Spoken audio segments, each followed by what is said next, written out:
This is the TriSwimCoach podcast, where the most difficult leg of the triathlon becomes your friend, leaving your struggles and your competition behind you. TriSwimCoach.com, helping you to laugh at the water. Welcome to TriSwimCoach. This is Kevin, and this is episode number 137. And today I am going to be reading off a blog post that we did a while back, and that's what I'm going to be doing for a little bit now on the podcast. I had some questions come in asking, what happened to your podcast? We didn't have a lot of shows here in 2019, and the last one was August, and it's now already December. So I am committed to keeping this podcast alive and going. But for the time being, it's going to be solo shows of bringing up important topics that are related to swimming and training and psychology and everything that we kind of incorporate into the TriSwim training here. But I will have interviews occasionally, so I'm not abandoning that. And I'll have occasional shows that have nothing to do with the blog or even maybe swimming. So I hope you're enjoying this show. And if you are, it would be great if you could give us a 5-star review and give us a subscribe as well in iTunes. That would be super helpful. In any event, on with the show. Today, the title is The Art of Getting Faster. These are the most common questions we get in order here at TriSwimCoach. How can I get faster? How can I stop my legs from sinking? And how can I breathe more easily when swimming? I want to focus on number one today. How can I get faster? The answer is, quote, it depends, of course. First, it will depend on your current experience level with swimming. The novices need to focus on technique, starting with the basic balance drills and getting body position correctly. Don't even think about getting faster until you have put in the basic technique work. Once you're beyond that and getting a more fluid stroke, you can start adding in the, quote, get faster stuff while still working on technique. I used to coach a master's swim group in San Jose, California. Most of the group were men in their 50s. They were fun-loving guys, but always were competitive with themselves and with each other. They loved wearing fins, buoys, and whatever they could find that would make them faster in practice. They hated working on technique.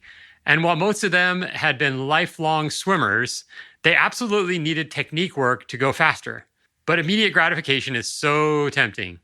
My point is that it's important to never think that you've arrived, that now you just practice speed and get faster. This will hurt your chances of progress. And keep in mind, you're a triathlete, not a pool sprint swimmer. You don't need 200 meters speed if you are swimming a 1,500 meter race.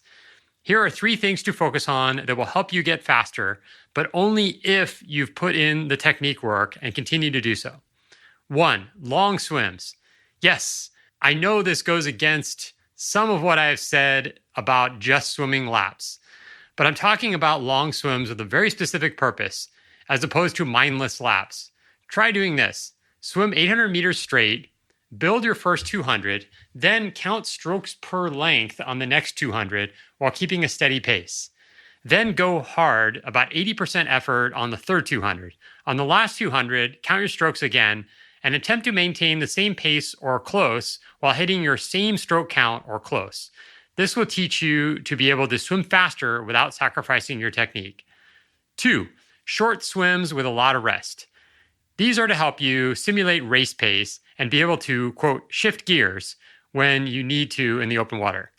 Try a set of 4 200s race pace. After each 200, do a 50 easy where you are counting strokes and paying attention to your technique.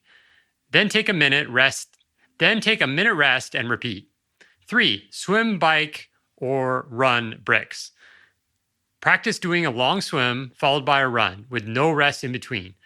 Simulating your race will help you get used to that feeling of jumping out of the water and being able to shift right into a different activity and be able to turn it on immediately. This will help you build confidence in your swim come race day, as you've done this before and know you can successfully pull it off. These tips should help you dip into that potential you have for moving faster while maintaining your stroke technique and while keeping enough in the tank for a long bike and run. To get your swim plan for any distance race, plus our step-by-step training system and access our coaches, sign up today by going to TriSwimSuccess.com. And don't forget, befriend the water. That's it for today's podcast. Thanks for listening. Go out there and have a great week of training, and we'll talk to you soon. Thanks for listening to another episode of the TriSwimCoach podcast. If you like this show, consider giving us a 5-star review on iTunes, and we'll read it off on the next show. And to get the latest triathlon swimming tips, tricks, blogs, and podcasts, go to TriSwimCoach.com. See you next time. Until then, befriend the water.